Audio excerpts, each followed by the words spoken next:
I stood behind the velvet curtain, adjusting my tie for the third time. The scholarship banquet hall buzzed with conversation. Then I heard Aunt Marcia's voice cutting through the noise like a knife. "Oh, Julian? He dropped out months ago. Too much pressure, I suppose." Laughter followed. My heart stopped. I peeked through the curtain gap and saw her at table 7, surrounded by donors and committee members.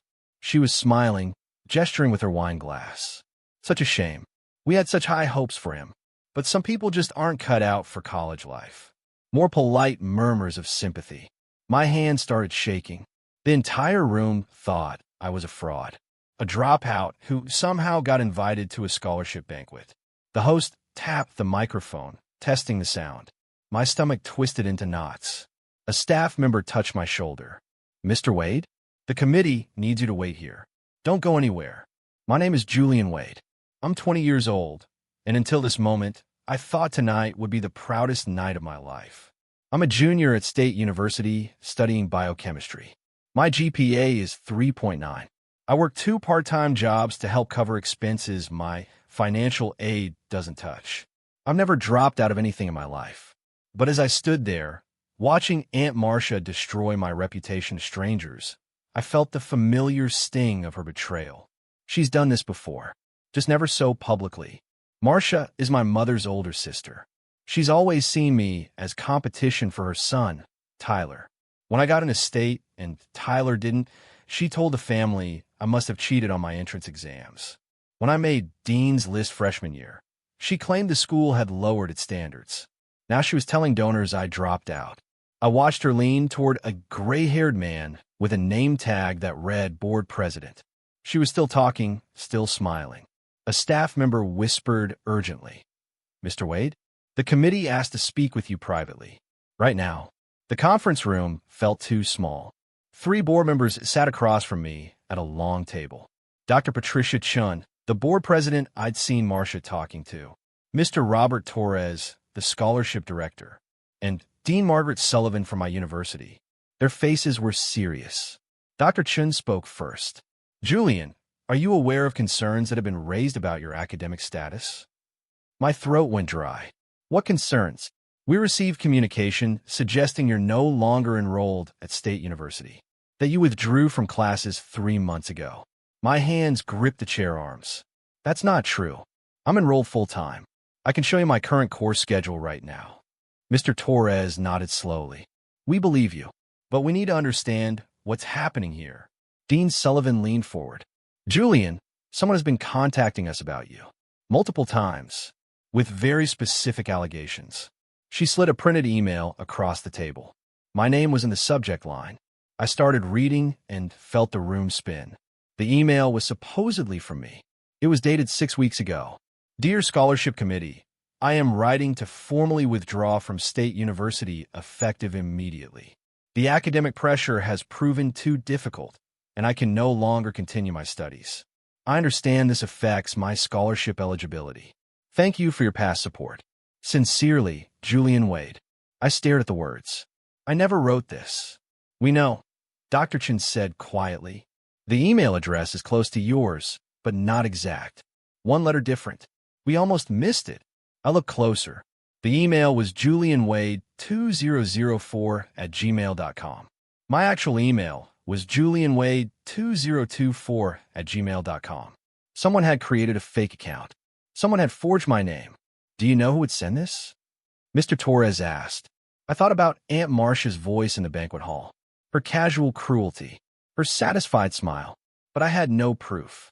"I have suspicions," I said carefully, "but I'm not sure." Dean Sullivan exchanged a look with the others. "Julian, there's more. We received a phone call as well." Dr. Chin pulled out her phone and placed it on the table. "We recorded this message. It was left on our office line 2 weeks ago. The caller claimed to be your mother." She pressed play. A woman's voice filled the room. "Hello, this is Carol Wade, Julian's mother. I'm calling because I'm very concerned about my son. He's been struggling with depression and has stopped attending classes. I don't think he should receive any scholarship funding this semester. He needs time to recover. Please call me back at—" I knew that voice. It wasn't my mother's. It was Aunt Marcia's. She tried to disguise it, making it softer but I'd heard that voice my entire life. The fake concern, the false sweetness covering cruelty. My vision blurred. I grabbed the edge of the table to steady myself. "That's not my mother," I whispered. Mr. Torres nodded grimly. "We know." We called the number back. It went to a cell phone registered to Marcia Clayton. "Your aunt. This isn't the first time she's contacted us," Dr. Chen continued. She opened a folder and spread out printed emails and call logs. "Over the past 4 months, we've received 7 emails and 3 phone calls, all questioning your attendance, your grades, your mental health." I scanned the documents, each one more vicious than the last. Claims I was cheating. Allegations I was using drugs. Suggestions I was lying about my family's financial situation. All designed to destroy my credibility. All signed with variations of my mother's name or sent anonymously. "Why didn't you tell me?" My voice came out shaky. "We investigated first," Dean Sullivan explained. "These accusations were serious. But every time we checked with your professors, your records, your residence hall, everything contradicted what we were being told. Your attendance is perfect," Mr. Torres added. "Your grades are exceptional. Your professors speak highly of you." None of it matched the picture someone was trying to paint. Dr. Chen's expression softened. "Julian, we investigated her. They show me everything. Timestamps on the emails traced to Marcia's home IP address. Phone records showing calls made from her cell phone to the scholarship office. Screenshots of social media posts where she'd claimed I was struggling. Even a comparison of her handwriting to a note that had been mailed anonymously, suggesting I was an undeserving scholarship recipient. The note matched her signature on file from when she'd volunteered at my high school years ago. "She impersonated your mother multiple times," Dr. Chen said, her voice hard. "She forged documents. She made false reports about a student to a university committee. These are serious violations. Can she go to jail for this?" I asked.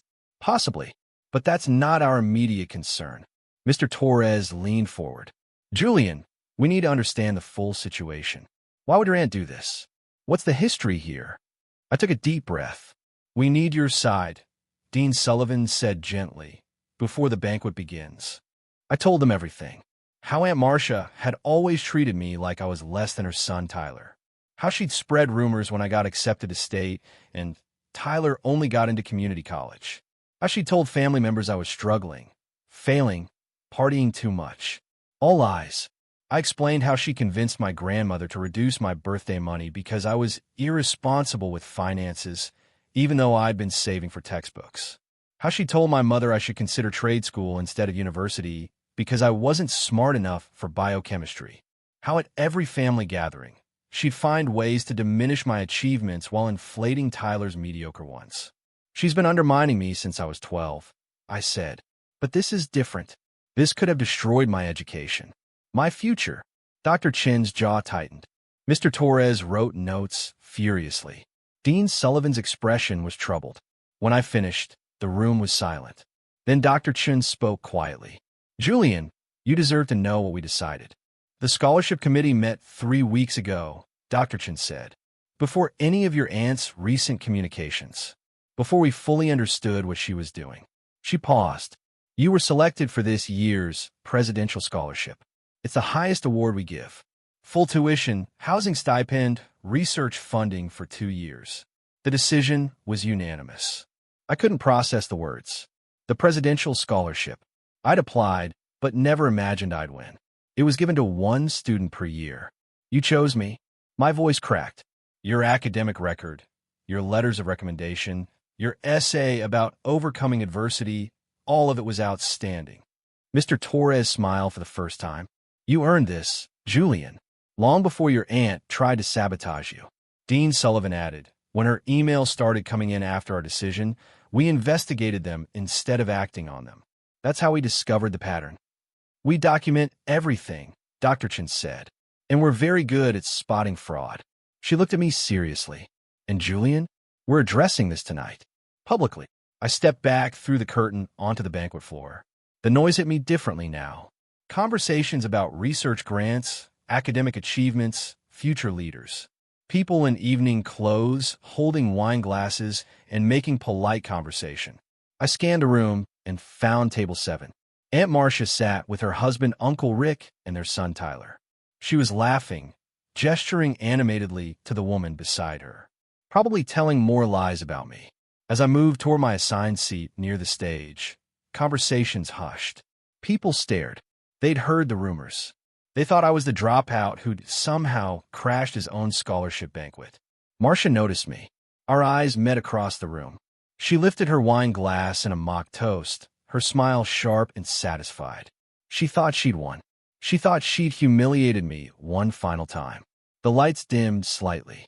The host, a distinguished woman in a navy suit, approached the microphone.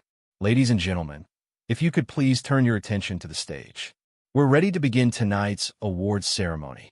The host introduced herself as Dr. Vivian Harper, the university's Dean of Academic Affairs. She thanked the donors, acknowledged the board members, and explained the significance of tonight's scholarships. Then her tone shifted. "This year's Presidential Scholarship recipient represents something we value deeply at this institution. Not just academic excellence, but resilience in the face of adversity." She paused. This student maintained a near-perfect GPA while working 2 jobs. He volunteers as a tutor for underclassmen. He's conducting research on cancer treatment protocols. But perhaps most remarkably, he did all of this while facing targeted attempts to sabotage his academic progress. The room went completely silent. People shifted uncomfortably in their seats. I glanced at Marcia. She sat forward slightly, her wine glass frozen halfway to her lips. Her eyes narrowed. What is she talking about? I heard her whisper to Uncle Rick. Dr. Harper continued, her voice measured and clear. "Our scholarship committee takes integrity very seriously. When we receive concerning information about a candidate, we investigate thoroughly. This year, we received multiple communications about our presidential scholarship recipient." She looked out at the audience. These communications came from someone impersonating a family member, someone who forged emails, made false phone calls, and attempted to sabotage a deserving student's education and reputation. Gasps rippled through the room. People turned to their neighbors, whispering urgently. I watched Marcia's face drain of color. Her hand trembled as she set down her wine glass. Uncle Rick touched her arm, confused. Tyler looked between his mother and the stage, his expression shifting from confusion to horror. "The university takes such actions very seriously," Dr. Harper said. "Academic fraud, impersonation, and defamation have consequences. We have documented evidence, and appropriate actions are being taken." She paused, letting the weight of her words settle. "But tonight, we are here to honor the truth, to celebrate a student who persevered despite coordinated attempts to destroy his future. This year's presidential scholarship, with full honors and commendation for exceptional character, is awarded to Julian Wade." My name echoed through the sound system. For a moment, I couldn't move. Then Dr. Chan appeared beside me, gently guiding me toward the stage. The room erupted in applause. But it wasn't the applause I heard. It was the absolute silence at table 7. I walked up the steps to the stage and turned to face the audience. Marcia's jaw hung open. Her face had gone from pale to red. Her hands gripped the table edge. Tyler had his head in his hands. Uncle Rick stared at his wife with dawning understanding. The spotlight was bright, but I could see their table perfectly. Dr. Harper handed me a certificate and a large ceremonial check. She shook my hand, then leaned toward the microphone. "Julian has prepared a few words. Please give him your attention." She stepped back. The room waited. I gripped the podium and looked out at 200 faces. And I began to speak. "Thank you, Dr. Harper, and thank you to the scholarship committee for this incredible honor." My voice was steady despite my racing heart. "I want to talk about truth tonight, about the lies people tell and the damage those lies can do." I didn't look at Marcia. I didn't need to. Someone once told me I wasn't smart enough for college, that I should aim lower, dream smaller. That person told others I'd failed, that I dropped out, that I wasn't worthy of support. My hands relaxed on the podium. But here's what I learned. The truth is louder than lies. It just takes longer to speak. I talked about working 2 jobs, about studying until 3 in the morning, About professors who believed in me and friends who supported me. About my mother, who sacrificed everything to give me opportunities. Some people will try to tear you down because your success makes them confront their own failures. They'll spread rumors. They'll sabotage. They'll smile to your face while destroying your reputation behind your back. The room was absolutely silent. But the truth always comes out. Always. I finished my speech and stepped back from the microphone. The applause was thunderous. People stood. Cameras flashed. But not at me. The cameras and phones had turned toward Table 7. Toward Aunt Marcia. People were whispering behind their hands, pointing discreetly. The donor she'd been charming earlier stared at her with cold recognition. The board president she'd complained to looked at her with open disgust. I saw Marcia's face cycle through emotions. Shock, rage, panic, humiliation. She grabbed her purse and whispered something urgent to Uncle Rick. He shook his head, refusing whatever she was suggesting. Tyler had his phone out, probably seeing family group chat messages exploding with questions. Marcia stood abruptly.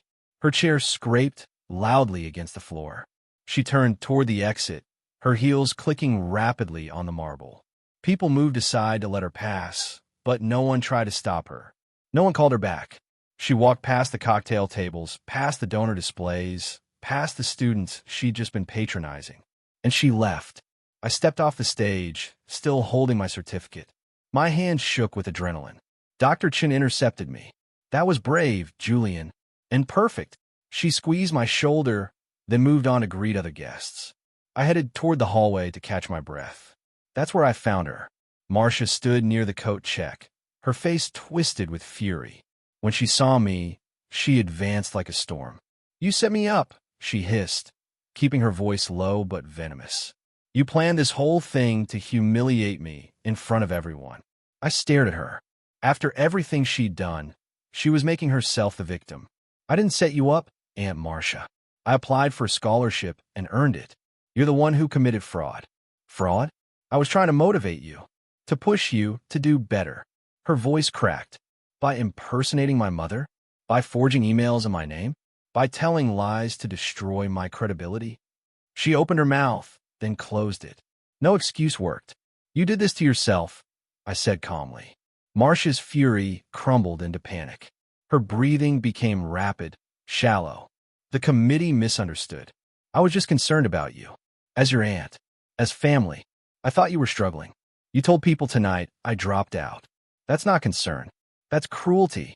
I was trying to motivate you. Sometimes people need to hit bottom before they succeed.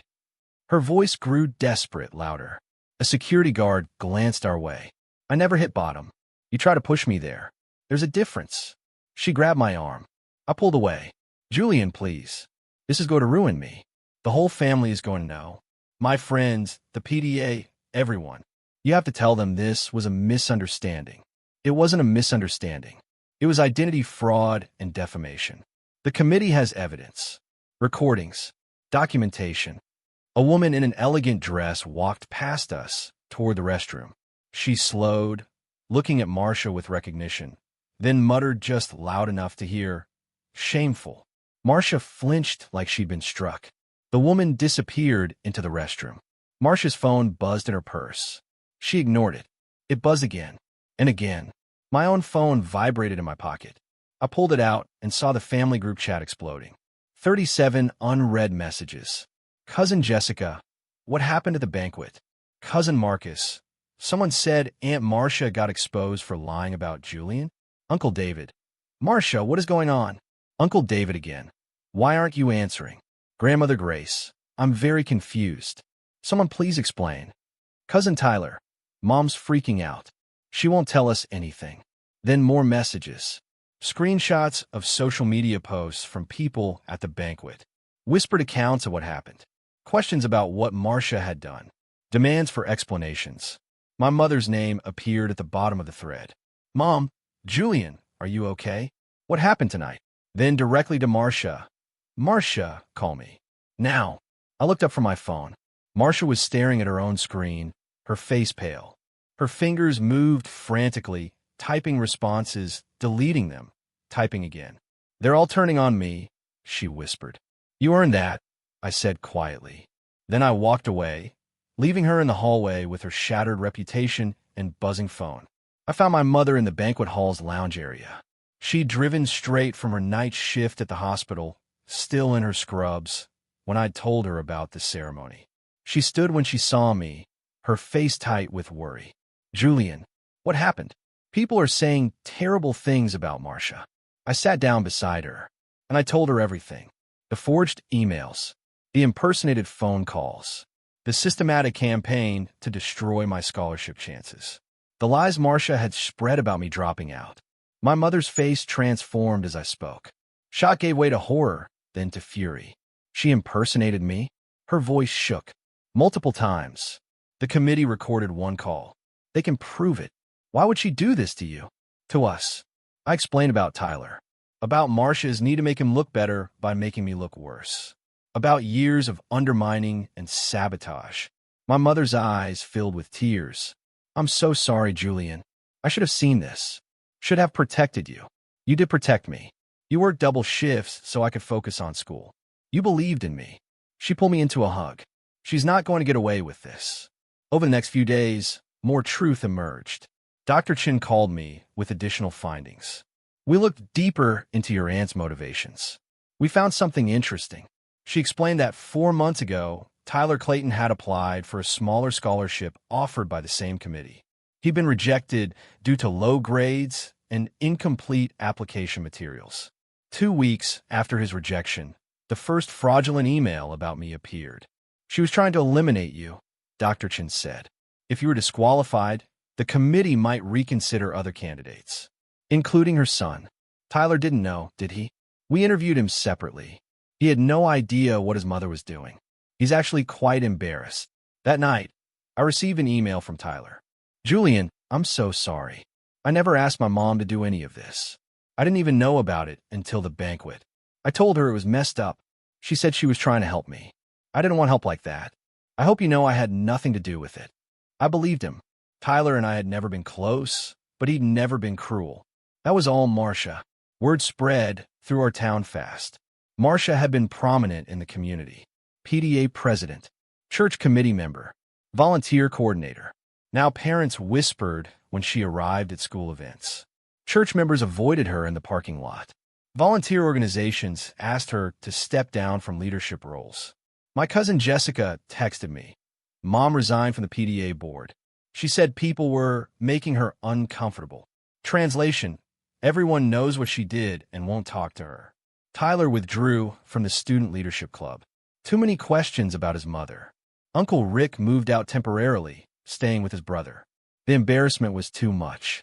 My grandmother called Marcia for the first time in years, and according to my mother, gave her a brutal verbal punishment about family, honesty, and shame. Then Marcia sent me a message. A long one. It started with, Julian, I owe you an apology. I opened it, hoping for genuine remorse. I should have known better. The message started apologetic. I'm sorry for any hurt I caused. I was only trying to help Tyler, and I went about it the wrong way. Then it shifted, but you have to understand the pressure I was under. Tyler was struggling, and I was desperate. You were always so naturally gifted. It wasn't fair. Then it turned accusatory. And honestly, you could have handled this privately instead of making such a public spectacle. You embarrassed me in front of everyone I know. Was that really necessary? Finally, it became begging. Please, Julian, your mother won't talk to me. The family is shutting me out. I need you to tell them this was all a misunderstanding, that we've worked it out. Please help me fix my reputation. I read it 3 times. Each time, I felt less sympathy. I responded simply, Aunt Marcia, you forged documents, impersonated my mother, and tried to destroy my education. Those aren't mistakes. Those are crimes. I hope you get help, but I won't help you avoid consequences you earned. I blocked her number. 2 days later, she showed up at my mother's house, demanding a family meeting, insisting I was ruining her life. My mother called the police and filed a restraining order. My mother called an emergency family meeting. Grandparents, aunts, uncles, cousins. Everyone except Marcia. She was not invited. My mother presented everything. Printed emails with traced IP addresses. Phone records showing Marcia's calls to the scholarship committee. recordings of her impersonating my mother, screenshots of her social media posts spreading lies, the forged withdrawal letter in my name, each piece of evidence more damning than the last. Grandmother Grace cried.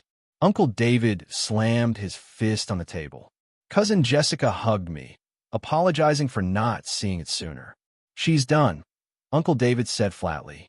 I don't care that she's my sister. What she did was unforgivable. Grandmother Grace, usually the peacemaker, nodded.